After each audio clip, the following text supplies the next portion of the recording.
اگر آپ سیر و سلوک کے بلند رتبے پر فائز ہونا چاہتے ہیں تو آپ کو یہ امور انجام دینا ہوں گے۔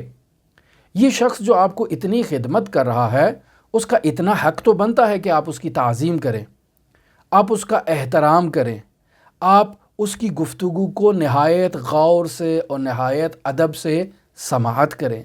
باقاعدگی کے ساتھ اس کی گفتگو کو سنا جائے اور باقاعدہ اس سے رابطے میں رہا جائے، اس کی خدمت کی جائے، چاہے مال کے ذریعے سے اس کی خدمت کر سکتے ہیں، چاہے کسی بھی عنوان سے اس کی خدمت کر سکتے ہیں، اس کو رسپیکٹ دی جائے۔ یہ بہت ضروری ہے۔ اگر انسان یہ نہیں کرتا تو انسان کبھی سعادت مند نہیں ہو سکتا۔ جب انسان اپنے استاد کی خدمت کرے گا تبھی تو جا کر استاد کی دعائیں لے گا۔ علم صرف کتابوں میں موجود نہیں ہے، بلکہ استاد کی خدمت میں علم کا ایک بہت بڑا ذخیرہ موجود ہے۔ ہمارے ایک استاد اپنے درس میں یوں بیان کیا کرتے تھے کہ میں استاد کے پاس جب جاتا تھا تو ہم بسا اوقات آدھا صفحہ کتاب سے پڑھا کرتے تھے، لیکن میں استاد کے گھر کے تمام کام بھی کیا کرتا تھا۔ بازار سے سودا سلف لے کر آنا، استاد کی ضروریات کو پورا کرنا، استاد کے گھر کوئی مہمان آ گیا تو اس کی خدمت کرنا، اور جو بھی خدمت کے مواقع میرے لیے ممکن تھے میں ان کی خدمت کیا کرتا تھا۔ تو ایک دن استاد نے مجھے کہا کہ آپ نے تو جو ہے وہ ہم آپ کے لیے باعث زحمت ہو گئے ہیں کہ آپ یہاں آتے ہیں درس پڑھنے کے لیے، کچھ سیکھنے کے لیے، لیکن اس قدر مصروفیت رہتی ہے، مہمانوں کا آنا جانا ہے، لوگوں کا رجوع ہے، اور ایسے میں ہم آپ کو زیادہ نہیں پڑھا سکتے اور آپ کا وقت ضائع ہوتا ہے۔ تو یہ شاگرد کہتے ہیں کہ میں نے استاد سے کہا میں صرف کتاب پڑھنے نہیں آتا ہوں، میں آپ کی اس خدمت کے نتیجے میں جو کمالات حاصل کر رہا ہوں وہ اس کتاب کے آدھے صفحے سے کئی گنا زیادہ ہیں۔ در واقع وہ اسی مطلب کی طرف اشارہ کر رہے تھے کہ استاد کا حق بہت بلند ہے، جسے امام زین العابدین علیہ السلام نے اس رسالۃ الحقوق میں بیان کیا۔ یا اس کے علاوہ مرحوم خواجہ نصیر الدین طوسی رحمۃ اللہ علیہ نے آداب المتعلمین میں بھی استاد کی تعظیم سے متعلق مطالب کو بیان کیا۔ مرحوم شہید نے منیت المرید میں مطالب کو بیان کیا۔ یا اس کے علاوہ جتنی بھی اخلاقی کتابیں ہیں، جتنی بھی سیر و سلوک سے متعلق کتابیں ہیں، عزیزان محترم، تمام علم عرفان کو اگر آپ جو اچھی طرح سے مطالعہ کر کے دیکھ لیں تو اس کا نچوڑ استاد کے دامن میں ہے، کہ استاد ہی وہ ہستی ہے کہ جو آپ کو کمال عطا کر سکتی ہے۔ مرحوم قاضی بیان کیا کرتے تھے مرحوم مجتہد تہرانی کو کہ اگر انسان آدھی زندگی استاد کی تلاش میں لگا دے اور آدھی زندگی گزارنے کے بعد اسے استاد ملے تو اس نے اپنی عمر ضائع نہیں کی ہے۔ اب پہنچ گیا ہے استاد کی خدمت میں، اب استاد کی خدمت کرے اور استاد سے معنوی کمالات اور فیض حاصل کرے۔ مرحوم مجتہد تہرانی وہ ہستی تھے کہ جو 50 سال کے بعد مرحوم قاضی کی خدمت میں پہنچے اور انہوں نے مرحوم قاضی سے فیض حاصل کیا۔ اسی لیے مرحوم قاضی انہیں یہ کہا کرتے تھے کہ آدھی زندگی بھی اگر انسان استاد کی تلاش میں لگا دے تو اس نے اپنی زندگی کو ضائع نہیں کیا ہے۔ نہایت افسوس کی بات ہوتی ہے کہ ہمارے اساتید ہیں، ہم اپنے اساتید کے حقوق کو ادا نہیں کرتے۔ یہ جو مسجد میں امام،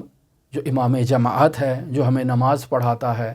ہمیں دین کی تعلیم دیتا ہے، ہمیں دینی احکام سکھاتا ہے، ہم اس کا احترام نہیں کرتے، اس کی روزمرہ زندگی میں پیش آنے والی ضروریات کا خیال نہیں رکھتے ہیں۔ اس شخص نے اپنی تمام زندگی دین کی تعلیم حاصل کرنے میں وقف کر دی اور اب آپ کو سکھانے کا کام انجام دے رہا ہے، لیکن آپ ہیں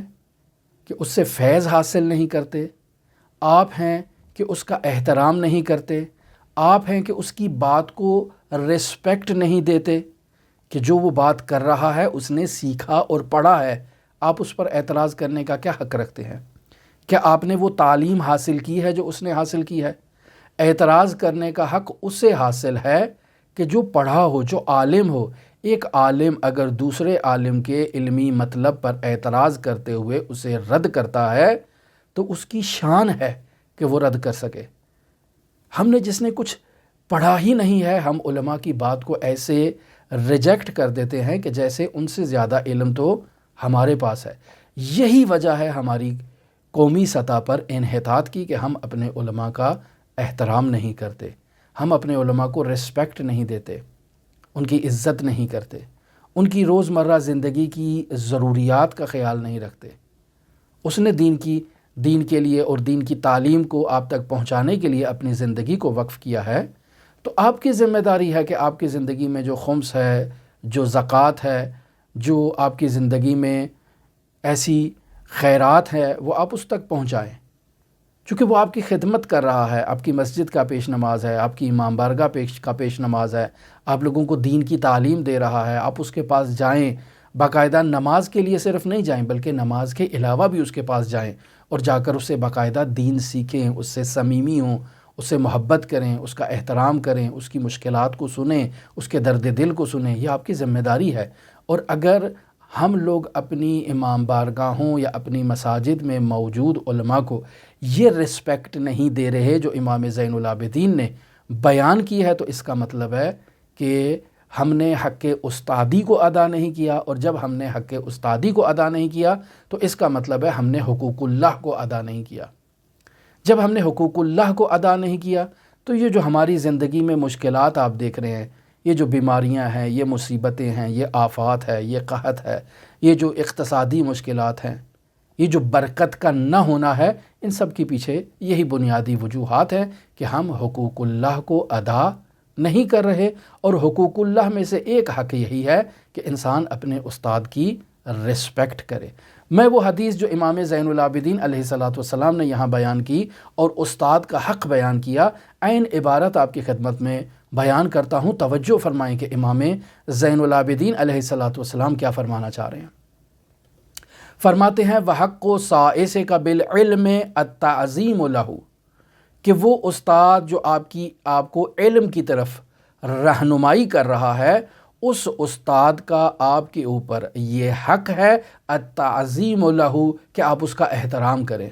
احترام صرف یہی نہیں ہے کہ وہ آ رہا ہے تو آپ اس کے احترام میں کھڑے ہو جائیں، یہ بھی ایک احترام کا مصداق ہے، لیکن احترام کا مصداق ایک یہ بھی ہے کہ آپ اس کے لیے ہدیہ لے جائیں۔ جو بھی اچھی چیز آپ کو نظر آئے آپ اس کے لیے ہدیہ تحفہ اس کو دیں، یہ اس کا احترام ہے۔ آپ اس سے سیکھیں، یہ اس کا احترام ہے۔ اس کی بات کو غور سے سنیں، یہ احترام ہے۔ لہٰذا امام زین العابدین یہاں احترام کے گویا کے مصادیق کو بیان کر رہے ہیں۔ فرماتے ہیں التوقیر لمجلسہ، اس کا احترام یہ ہے کہ آپ اس کی تعظیم کریں اور اس کی مجلس کا احترام کریں۔ التوقیر، اس کی تعظیم یہ ہے کہ آپ اس کی مجلس کا، اس کی محفل کا، اس کے درس کا آپ احترام کریں کہ یہ مولانا صاحب درس دیتے ہیں اس ٹائم، اور ہماری بے عنوان مومن یہ ذمہ داری ہے کہ ہم اس کے درس میں شرکت کریں۔ مسجد میں اکیلا مولانا صاحب بیٹھا ہے، درس دے رہا ہے، ایک آدمی اس کے آگے بیٹھا ہے، 2 آدمی بیٹھے ہیں، 4 بیٹھے ہیں، جبکہ علاقے کی آبادی جو ہے وہ ہزاروں کی تعداد میں ہے، تو یقینی بات ہے اس آبادی کے اوپر جو ہے وہ اللہ کا عذاب نازل ہوگا کہ ان کے محلے میں موجود مسجد میں عالم بیٹھا ہوا دین کی تعلیم دے رہا ہے اور اس کی تعلیم کو سننے والا کوئی نہیں ہے۔ یہ چند افراد ہیں، 10 15 20، وہ بھی بوڑھے بوڑھے آدمی کہ جن کو ممکن ہے وہ بات اب اچھی طرح سے سمجھ بھی نہ آئے، چونکہ ان کی زندگی کا زیادہ حصہ جو ہے وہ گزر چکا ہے، بیماریوں میں، مشکلات میں اور مشقتوں میں وہ آ چکے ہیں، لیکن اب چونکہ زندگی کے آخری ایام ہیں، اب وہ چاہتے ہیں کہ مسجد میں جائیں، عبادت کریں تاکہ اللہ کے آگے سرخرو ہو سکے۔ تمام زندگی انہوں نے اپنی گزار لی ہے، جیسے بھی گزاری ہے، لیکن اب آخری عمری بوڑھے لوگ جو ہیں وہ مساجد کی طرف رجوع کرتے ہیں۔ ہم جوان ہیں، آج ہمیں مسجد کی ضرورت نہیں ہے، آج ہمیں امام بارگاہ کی ضرورت نہیں ہے، لیکن جیسے ہی ہمیں دل کا دورہ پڑتا ہے اور اس سے بچ کے نکل آتے ہیں تو اب ہمیں پتہ چلتا ہے کہ اب ہمارا وقت قریب ہے۔ اب وقت قریب ہے تو کیا کریں؟ مسجدوں کا رخ کریں، امام بارگاہوں کا رخ کریں، عبادتوں کا رخ کریں، مستحبات کا رخ کریں کہ یہی چیزیں اب ہمارے کام آنی ہیں۔ اب ہم نے اپنی موت کو دیکھ لیا ہے، تو یہ تو تعظیم نہ ہوئی۔ تعظیم تو یہ تھی کہ جب آپ جوانی میں تھے، جب آپ سیکھنے کے قابل تھے، جب آپ معارف کو لے سکتے تھے، اللہ نے آپ کو ذہن دیا تھا، اللہ نے آپ کو صلاحیتیں دی تھی، تب آ کر اگر آپ اس عالم سے معارف دین کو لیتے تو آپ لے سکتے تھے۔ اس وقت آپ نے اس کی تعظیم نہیں کی۔ تو التوقیر لمجلس ہی کہ اس کی مجلس کی توقیر کی جائے، احترام کیا جائے، ہم وہ احترام نہیں کرتے تو گویا کہ ہم نے حق استادی ادا نہیں کیا ہے۔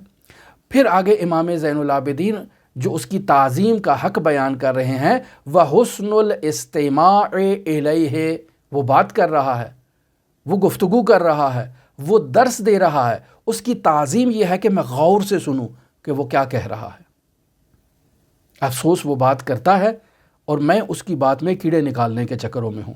اپنے ذہن کے اندر بیٹھ کر میں صغرا کبرا ملا رہا ہوں، میں باتیں بنا رہا ہوں کہ کیسے یہ بات کو ختم کرے تو میں اس پہ اعتراضوں کی بوچھاڑ کر دوں، سوالات کی بوچھاڑ کر دوں، کسی طرح سے اس کو نیچا دکھانے کی کوشش کروں۔ عزیزان محترم، یہ احترام کے منافات رکھتا ہے، یہ احترام نہیں ہے۔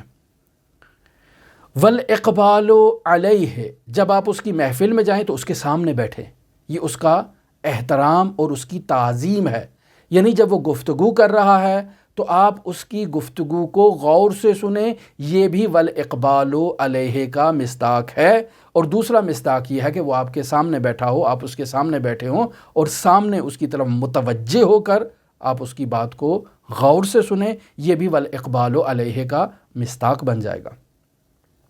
پھر امام فرماتے ہیں وَأَن لَا تَرْفَعَ عَلَيْهِ صَوْتَكَ، کہ تمہیں یہ حق حاصل نہیں ہے کہ تم اپنی آواز کو اس استاد کی آواز سے زیادہ بلند کرو۔ وہ گفتگو کر رہا ہے، غور سے سنو، اور جب تمہیں کوئی سوال کرنا ہے تو آہستہ سے اتنی آواز میں گفتگو کرو کہ آپ کے استاد تک آواز پہنچ جائے، بس کافی ہے۔ چیخنا، چلانا، گلا پھاڑنا، بدتمیزی کرنا، بد تہذیبی کرنا، بد اخلاقی کرنا، یہ آداب کے خلاف ہے۔ تو کیا ہم اپنے مسجد کے امام کا ایسے احترام کرتے ہیں؟ کیا ہم اپنے استاد کا، جو استاد دین ہے، جس نے ہمیں دنیا اور دین کی دونوں کی تعلیم دینی ہے، کیا ہم اس کا ایسے احترام کرتے ہیں؟ نہیں، یقینی بات ہے ہم اس کا ایسے احترام نہیں کرتے۔ تو یقینی بات ہے پھر ہمارے معاشرے میں آپ کو مجتہد بھی تو نظر نہیں آتے ہیں، ہمارے معاشرے میں آپ کو فاضل افراد تو نظر نہیں آتے ہیں، ہمارے معاشرے کے لوگ مدینہ فاضلہ کی زندگی تو بسر نہیں کر رہے ہیں۔ کیوں نہیں کر رہے؟ چونکہ ہماری مشکلات یہ ہے۔ پھر آگے امام زین العابدین فرماتے ہیں وَلَا تُجِيبَ أَحَدًا يَسْأَلُهُ عَنْ شَيْءٍ حَتَّى يَكُونَ هُوَ الَّذِي يُجِيبُ۔ اور یہ مطلب جو یہاں امام زین العابدین نے فرمایا، یہ ہمارے پاکستان کی اور ہندوستان کی ہر جگہ کی مشکل ہے۔ کیا مشکل ہے؟ ہم ایک محفل میں بیٹھے ہیں، مولانا صاحب بھی تشریف فرما ہیں، ایک شخص آتا ہے مولانا صاحب سے سوال کرتا ہے، مولانا صاحب نے ابھی جواب دینے کا ارادہ نہیں کیا، ہم پہلے سے بول پڑتے ہیں نہیں اس کا تو یہ حکم ہے، یہ تو یہ بات ہے، یہ تو مسئلہ اس طرح سے ہے۔ عزیزان محترم، وہ آپ سے پوچھنے کے لیے نہیں آیا ہے، وہ آیا ہے اس مسجد کے پیش نماز اور امام اور استاد سے ایک مطلب لینے کے لیے۔ ہم اس کی بات کو خود جواب دینا شروع کر دیں، یہ استاد کی تعظیم کے خلاف ہے، یہ آداب شاگردی کے مطابق نہیں ہے۔ لہٰذا وَلَا تُجِيبَ أَحَدًا، آپ کسی کو جواب نہ دیں، يَسْأَلُهُ، کہ جو سوال کر رہا ہے، عَنْ شَيْءٍ، اس استاد سے کسی چیز کے بارے میں سوال کر رہا ہے اگر کوئی آ کر، تو لَا تُجِيبَ أَحَدًا، تو آپ کسی کو جواب نہ دیں، حتیٰ یہاں تک کہ یکون هو الذی یجیب، وہی استاد جو ہے وہ اس سوال کا جواب دے، ولو وہ تھوڑا غور کر رہا ہے، ولو وہ تھوڑا تأمل کر رہا ہے، تھوڑا آرام سے جواب دینا چاہ رہا ہے، تھوڑا سنجیدہ جواب دینا چاہ رہا ہے، اپنے ذہن میں الفاظ کو چن رہا ہے، آپ فوراً جو ہے وہ اپنا سپیکر کھول کے جواب دینا شروع کر دے، تو عزیزان محترم یہ بے ادبی ہے استاد کے حضور۔ لہٰذا امام زین العابدین آگے فرماتے ہیں وَلَا تُحَدِّثَ فِي مَجْلِسِهِ أَحَدًا، مولانا صاحب گفتگو کر رہے ہیں، تقریر کر رہے ہیں، اور میں اپنے موبائل سے کھیلنے میں لگا ہوا ہوں، میں ادھر ادھر کے افراد سے گفتگو میں مصروف ہوں، میرے ساتھ جو افراد موجود ہیں میں ان افراد سے گفتگو میں مصروف ہوں۔ یہ آداب محفل کے خلاف ہے، استاد کا اس طرح سے احترام نہیں کیا جاتا، اس طرح سے استاد کی بے توقیری نہیں کی جاتی جس طرح سے بطور مثال معاشرے کے بعض مقامات پر آپ مشاہدہ کریں گے کہ ایسی بے توقیری ہمارے معاشروں میں آپ کو نظر آ جائے گی۔ وَلَا تُحَدِّثَ فِي مَجْلِسِهِ أَحَدًا، اس کی محفل میں، اس کی مجلس میں بیٹھے ہوئے آپ کسی دوسرے سے گفتگو نہ کریں، یعنی آپ کی توجہ مکمل طور پر استاد کی طرف ہونی چاہیے۔ یہاں یہ کہنا چاہ رہے ہیں بس اگر ہماری توجہ کو ہٹانے کے لیے موبائل اور موبائل میں موجود سافٹ ویئرز اور گیمیں اور اس طرح کی چیزیں ہیں، مولانا تقریر کر رہے ہیں، آپ کو دین کے آداب اور دین کی تعلیم بتا رہے ہیں، آپ وہاں بیٹھے ہوئے ہیں اور وہیں پر اپنے موبائل سے کھیل رہے ہیں، فیس بک پر چیٹ کر رہے ہیں، فیس بک پر کومنٹ لگا رہے ہیں، یا ادھر ادھر جو ہے وہ مختلف سائٹوں کی گردش کر رہے ہیں کہ میں کان سے سن رہا ہوں لیکن ہاتھوں سے سنتے تو نہیں ہیں، سنتے تو کان سے ہیں، لہٰذا میں سن رہا ہوں، اتنا کافی نہیں عزیزان محترم۔ یہاں وَلَا تُحَدِّثَ فِي مَجْلِسِهِ أَحَدًا کہ اس کی مجلس میں کسی سے گفتگو نہ کرو، اس کا مصداق یہ بھی بنتا ہے کہ اس کی موجودگی میں جب وہ گفتگو کر رہا ہے، جب وہ درس دے رہا ہے تو آپ اپنا روحانی رابطہ اس استاد کے ساتھ برقرار کریں، یعنی کاملاً اس کی طرف متوجہ ہوں۔ وَالْإِقْبَالُ عَلَيْهِ کا یہی مطلب ہے کہ آپ اس کی طرف متوجہ ہوں اور کسی سے گفتگو نہ کریں، اور اپنے جو موبائل ہیں، جو سافٹ ویئر ہیں، ان کو پاور آف کر کے آپ مسجد میں جائیں تاکہ مکمل طور پر آپ اپنی روحانی تربیت کر سکیں۔ پھر امام زین العابدین تعظیم کا ایک اور مصداق بیان کر رہے ہیں، وَلَا تَغْتَابَ عِنْدَهُ أَحَدًا، جب آپ کسی استاد کے پاس بیٹھے ہیں تو اس کے سامنے بیٹھ کر کسی کی غیبت مت کریں۔ اگر آپ کسی کی غیبت کرتے ہیں تو یعنی آپ نے اس کی تعظیم نہیں کی ہے، اس کی محفل نورانیہ کو گناہ سے آلودہ کر دیا ہے۔ وہ جو تربیت کر رہا تھا افراد کی، اس تربیت میں ایک کلمہ غیبت کے آنے سے وہ تمام محفل آلودہ ہو گئی، اب وہ محفل برخاست ہونی چاہیے۔ مرحوم مفسر عظیم الشان کا ہم نے واقعہ پہلے نقل کیا، آیت اللہ فاطمیہ جن کا انتقال ہو چکا، خداوند متعال ان پر اپنی رحمت نازل فرمائے، ان کے درجات بلند کرے، وہ فرماتے تھے کہ جوانی کے عالم میں مفسر عظیم الشان قرآن مجھے درس دینے کے لیے تشریف لایا کرتے تھے میرے حجرے میں، میرے کمرے میں۔ ایک روز مفسر عظیم الشان جب اس کمرے میں آئے تو مجھے کہا کہ آج اس کمرے کا ماحول جو ہے وہ تبدیل ہے، یہاں کیا مسئلہ ہے، یہاں کوئی ایسی چیز ہوئی ہے؟ تو آیت اللہ فاطمیہ کہتے ہیں کہ یہاں کچھ افراد اور کچھ علماء آپ کی تشریف لانے سے پہلے موجود تھے جو گفتگو کر رہے تھے اور کسی کی ظاہراً غیبت کر رہے تھے۔ تو مفسر عظیم الشان کہتے ہیں کہ آپ نے ان کو منع کیوں نہیں کیا؟ کہا وہ مجھ سے بڑے تھے، تعلیمی اعتبار سے سینئر تھے، اس وجہ سے میں نے انہیں منع نہیں کیا۔ تو مفسر عظیم الشان کہتے ہیں کہ اب یہ کمرہ تعلیم حاصل کرنے کے قابل نہیں رہا، اب اس کمرے سے آپ شفٹ ہو جائیں، تبدیل کر دیں، کسی دوسرے کمرے میں جا کر درس پڑھیں۔ تو عزیزان محترم، اس قدر اہمیت ہے اس محفل کی جہاں انسان مکارم اخلاق لینے کے لیے آتا ہے، جہاں انسان تہذیب نفس لینے کے لیے آتا ہے، جہاں انسان مدارج عالیہ طے کرنے کے لیے آتا ہے، جہاں انسان اللہ کی عبادت کرنے کے لیے آتا ہے۔ اگر اس مکان پر سیاسی جلسے ہوں اور سیاست مدار ایک دوسرے کی غیبت کریں، چاہے وہ دینی سیاست مدار ہوں، چاہے وہ دنیاوی سیاست مدار ہوں، اگر وہ ایک دوسرے کی غیبت کریں، بہتان لگائیں، تہمت لگائیں، یا اگر ایسا سیاسی جلسہ نہیں بھی ہوتا، وہاں پر کوئی اور ایسی محفل اس مسجد میں یا اس امام بارگاہ میں منعقد ہوتی ہے کہ جہاں پر غیبت ہوتی ہے، تو اب وہ امام بارگاہ کو آپ نے آلودہ کر دیا ہے غیبت کے نتیجے میں۔ اب وہاں جو معارف اسلامیہ تعلیم دے گا استاد، اس کا کیا اثر ہوگا شاگردوں کے اوپر؟ لہٰذا وَلَا تَغْتَابَ عِنْدَهُ أَحَدًا، آپ اس کی محفل میں کسی کی بھی غیبت کرنے کا حق نہیں رکھتے، وگرنہ وہ تمام محفل آلودہ ہو جائے گی اور اس محفل کو برخاست کرنا پڑے گا۔ وَأَن تَدْفَعَ عَنْهُ إِذَا ذُكِرَ عِنْدَكَ بِسُوءٍ، یعنی جب تمہارے سامنے تمہارے استاد کی کوئی شخص آ کر برائی کرتا ہے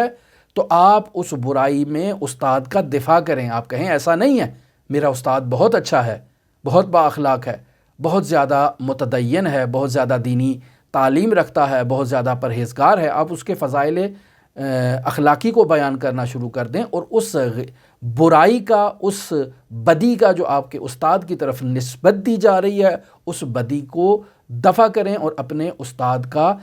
دفاع کریں وہاں اس محفل میں، یہ استاد کے حقوق میں سے ہے۔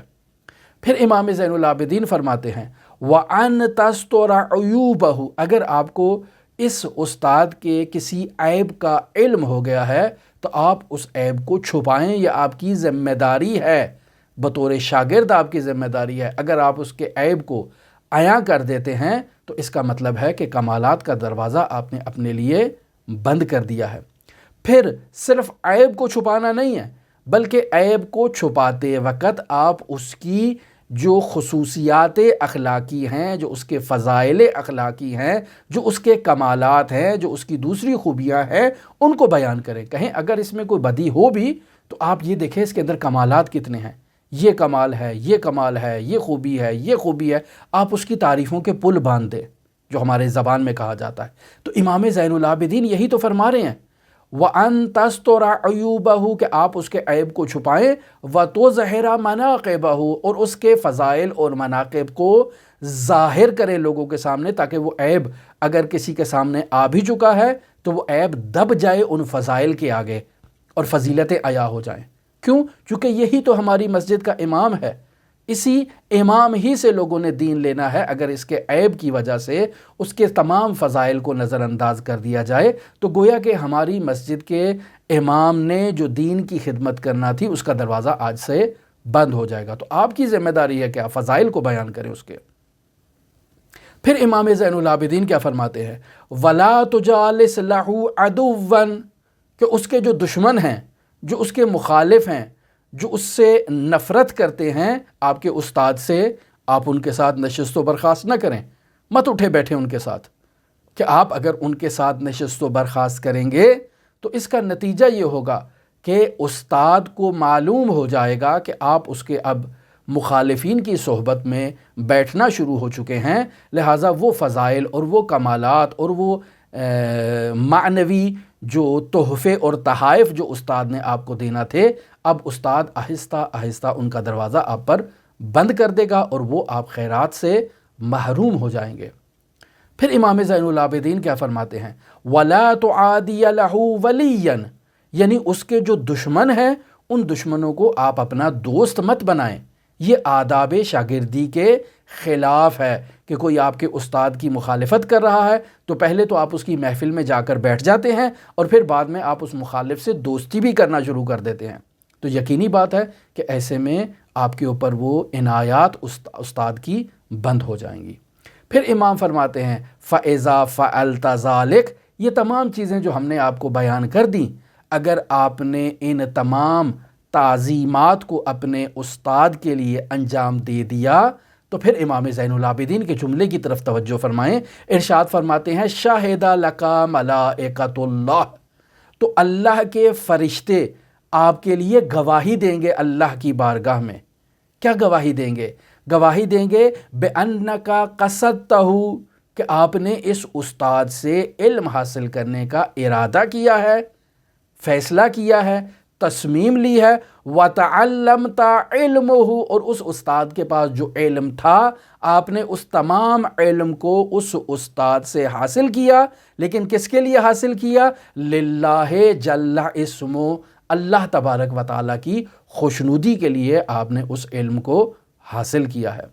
لا للناس، لوگوں کی خوشنودی کے لیے آپ نے اسے علم حاصل نہیں کیا، بلکہ اللہ کی خوشنودی کے لیے حاصل کیا ہے۔ کیوں؟ چونکہ اللہ نے جو اس کے حقوق وضع فرمائے، جسے امام زین العابدین نے بیان کیا ہے، آپ نے ان تمام حقوق کی پاسداری کرتے ہوئے اپنے استاد کا احترام کیا، اس کی محفل میں بیٹھے، اس سے سیکھا، تو اب در واقع آپ کے اوپر فرشتے آ کر آپ کی گواہی دیں گے اللہ کی بارگاہ میں، اور جب فرشتے جو معصوم ہیں وہ آپ کے حق میں گواہی دیں گے تو خداوند متعال آپ کے لیے علم کے دروازے کھول دے گا۔ لہٰذا عزیزان محترم، اس فارمولے کو اپنے ذہن میں رکھ لیں کہ جب تک کوئی شاگرد اپنے استاد کا احترام نہیں کرتا، استاد کی خدمت نہیں کرتا، استاد کو تحفے تحائف نہیں دیتا، استاد کی رسپیکٹ نہیں کرتا، کبھی مدارج عالیہ تک نہیں پہنچ سکتا۔ اور استاد کی تعظیم کے یہ نکات جو امام زین العابدین نے رسالۃ الحقوق میں بیان کیے ہیں، جو شخص ان کی پاسداری نہیں کرتا وہ کبھی کمال کے مرتبے پر فائز نہیں ہو سکتا۔ پس اب یہ لوگ جو ہم سے سوال کرتے ہیں اور کہتے ہیں کہ ہم نے یہ ذکر کر لیا، یہ ورد کر لیا، یہ کر لیا، وہ کر لیا، اور ہمیں ابھی تک کچھ معلوم نہیں ہوا، تو عزیزان محترم، استاد کی رسپیکٹ کو ہم نے صرف یہی سمجھا تھا کہ بس اس سے جا کر وظیفہ لے لیا اور کافی، یہ بات ختم ہو گئی۔ نہیں عزیزان محترم، استاد کے باقاعدہ حقوق بیان کیے گئے ہیں رسالت الحقوق میں اور اس طرح کی اخلاقی کتابوں میں، اور جب تک ہم ان حقوق کا جو ہے وہ احترام نہیں کریں گے اور ان کی پاسداری نہیں کریں گے، استاد کی طرف سے اور استاد کے نتیجے میں اللہ تبارک و تعالیٰ کی جانب سے انعام و اکرام اور الطافات ہمارے اوپر نہیں آئیں گے۔ یہ فرشتے ہمارے لیے گواہی نہیں دیں گے کہ جو امام زین العابدین نے فرمایا شاہدت لک ملائکۃ اللہ، اللہ کے فرشتے آپ کے لیے گواہی دیں گے، وہ گواہی نہیں دیں گے، اور جب تک فرشتے گواہی نہیں دیں گے اللہ کی رحمتیں آپ کے اوپر نازل نہیں ہوں گی۔ لہٰذا عزیزان محترم، ہماری دعا ہے کہ خداوند متعال ہمیں یہ سعادت نصیب کرے کہ ہم اپنے اساتید کا احترام کریں، ان کی رسپیکٹ کریں، ان کی عزت کریں، ان کی ضروریات کا خیال رکھیں، ان کے لیے تحفے تحائف بھیجیں، اور ان سے معنوی فیض حاصل کرتے وقت ہم ان آداب کا خیال رکھیں، اور ان آداب کی پاسداری کرتے ہوئے ہم اس قدر شدت میں ان آداب کی پاسداری کریں کہ اللہ کے معصوم فرشتے اللہ کی بارگاہ میں جا کر اللہ کے حضور گواہی دیں کہ اے میرے پروردگار، اس بندے نے تیری خاطر